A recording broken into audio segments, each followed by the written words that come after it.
Hello friends, आप सभी का स्वागत है एक और नए वीडियो में। आज हम लोग डिस्कस करने जा रहे हैं कुछ और क्वेश्चंस के बारे में सेलुलिज्म से रिलेटेड। ठीक है, तो बिल्कुल ध्यान से देखिएगा, कॉन्सेप्ट्स वही रहेंगे। हम लोग स्टेटमेंट के अकॉर्डिंग फिगर बनाएंगे, फिर उसके बाद कंक्लूजन को चेक करेंगे कि सभी एस्पेक्ट्स में जो कंक्लूजन है क्या वो करेक्ट है कि नहीं, उसी अकॉर्डिंग हम लोग आंसर्स को करेंगे। तो यही हमारा पूरा स्ट्रेटजी रहा है इस क्वेश्चंस को टैकल करने के लिए सेलुलिज्म से रिलेटेड। ठीक है, तो आई होप अभी तक आप लोग यूज टू हो गए होंगे क्वेश्चन से और अच्छे से क्वेश्चंस को लगा रहे होंगे। ठीक है, तो चलिए शुरुआत करते हैं। क्वेश्चंस को पहले पढ़ते हैं, स्टेटमेंट को पढ़ने के बाद हम लोग फिगर को बनाएंगे। तो पहला स्टेटमेंट कह रहा है कि ऑल कैट्स आर डॉग। जो कैट्स हैं जो कैट्स हैं सभी कैट्स जो हैं वो डॉग हैं। ठीक है, आई होप ये आपको क्लियर हो रहा होगा। 2 मिनट रुकिए, थोड़ा बड़ा फिगर बनाएंगे ना, तभी आपको एकदम और क्लैरिटी से समझ में आएगा। जितने भी कैट्स हैं वो क्या हैं, डॉग है। ठीक है, पहले स्टेटमेंट से यही क्लैरिफाई होता है हमें। दूसरा स्टेटमेंट कह रहा है कि ऑल कैट्स आर ब्लैक, यानी कि जितने भी कैट्स हैं वो ब्लैक है। तो पहला फिगर सभी कैट्स को ब्लैक बनाने के लिए हम लोग ये बनाते हैं ना कि जितने भी कैट्स हैं वो ब्लैक हैं। क्या एक फिगर ये तो क्लियर है कि ब्लैक के अंदर हमारे कैट्स सारे आ गए, और एक ऐसे भी फिगर बन सकता है। क्या आपको समझ में आ रहा है? पूरा हम लोग आउटसाइड, पूरा सबसे बाहर एक ब्लैक हम लोग बना दे पूरा। तो इसमें क्या हो रहा है, जो बोला है सेकंड स्टेटमेंट जो बोला है, इससे भी क्लैरिफाई हो रहा है। ब्लैक है, उसके अंदर हमारा कैट है। भले से उसके अंदर डॉग भी आ गया है, लेकिन हमें बस ये ध्यान देना है कि कैट ब्लैक के अंदर ही होना चाहिए, चाहे कुछ और एक्स्ट्रा आ जाए उससे कोई मतलब नहीं। लेकिन जो स्टेटमेंट बोल रहा है उसका फिगर ये भी है, ब्लैक हम लोग सबसे बाहर भी बना सकते हैं, और एक कंडीशन में केवल कैट को ही हम लोग ब्लैक से ढक सकते हैं। ठीक है, आई होप ये आपको पूरा फिगर एकदम क्लियर हुआ होगा। ठीक है, अब इसी अकॉर्डिंग हम लोग कंक्लूजन को चेक करने की कोशिश करते हैं और समझने की कोशिश करते हैं। ठीक है, तो चलिए कंक्लूजन को पढ़ते हैं और अच्छे से समझने की कोशिश करते हैं। तो बोल रहा है कि ऑल डॉग्स आर ब्लैक। क्या जो पहला कंक्लूजन बोल रहा है कि जितने भी डॉग्स हैं वो ब्लैक हैं, ऑल डॉग्स आर ब्लैक? ऐसा नहीं है। ये देखिए, पहले फिगर के अकॉर्डिंग पहले फिगर के अकॉर्डिंग जो हम लोग बड़ा ब्लैक बनाए हैं, सबसे बड़ा ब्लैक, उसके अंदर तो सारे डॉग्स आ जा रहे हैं। लेकिन मैं आपको बताया हूँ कि कोई भी कंक्लूजन को करेक्ट होने के लिए सभी कंडीशन में वो कंक्लूजन करेक्ट होना चाहिए। अगर किसी एक कंडीशन में वो कंक्लूजन फॉलो कंडीशन को नहीं कर रहा है, उस फिगर को फॉलो नहीं कर रहा है, तो वो इनकरेक्ट कंक्लूजन होगा।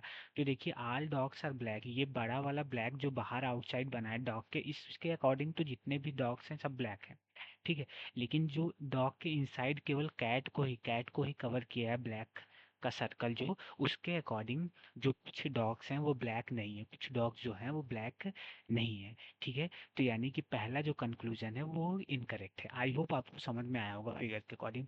और दूसरा स्टेटमेंट कहा है कि सम डॉग्स आर ब्लैक, कि कुछ ही डॉग्स जो हैं वो ब्लैक हैं। पहले फिगर के अकॉर्डिंग तो यही दिख रहा है कि जब हम लोग कैट कैट को ही कवर किए हैं ब्लैक से, कि इसमें कुछ ऐसे डॉग्स ये इधर वाले बचे हैं जो ब्लैक नहीं है। लेकिन उसी को फिगर, दूसरे स्टेटमेंट का फिगर हम लोग एक ब्लैक को आउटसाइड भी बनाए हैं जिसके अंदर सारे डॉग्स आ जा रहे हैं। इसका मतलब सारे डॉग्स ब्लैक हैं उस फिगर के अकॉर्डिंग। तो एक भी फिगर फिगर को कुछ पार्ट, कुछ इस सिनारियो में फिगर है, उस कंक्लूजन को अगर गलत साबित कर देता है तो वो कंक्लूजन इनकरेक्ट ही होता है।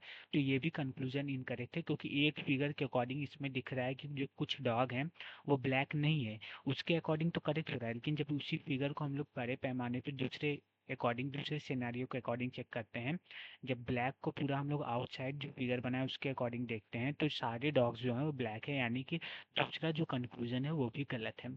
ठीक है, तो सेलुलिज्म के क्वेश्चंस में हमें बिल्कुल ध्यान से, इत्मीनान से क्वेश्चंस को पढ़ना है, स्टेटमेंट को पढ़ना है, फिर उसके अकॉर्डिंग हमें फिगर बनाना है, फिर हमें कंक्लूजन को चेक करना है कि सारे एस्पेक्ट्स पे कंक्लूजन करेक्ट है कि नहीं। जब करेक्ट होगा सारे एस्पेक्ट्स में, सारे सिनारियोज में, तो हम लोग इसको क्या कहेंगे कि कंक्लूजन हमारा करेक्ट है।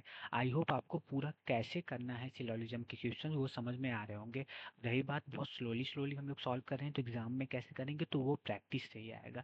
ज़्यादा ज़्यादा प्रैक्टिस होगा तो यूज टू हो जाएंगे, ज़्यादा ज़्यादा तो बहुत तेज़ी से इन सब क्वेश्चन को हम लोग लगा सकते हैं। ठीक है, तो जितना ज़्यादा ज़्यादा प्रैक्टिस करेंगे उतना ईजिली क्वेश्चन सॉल्व होगा।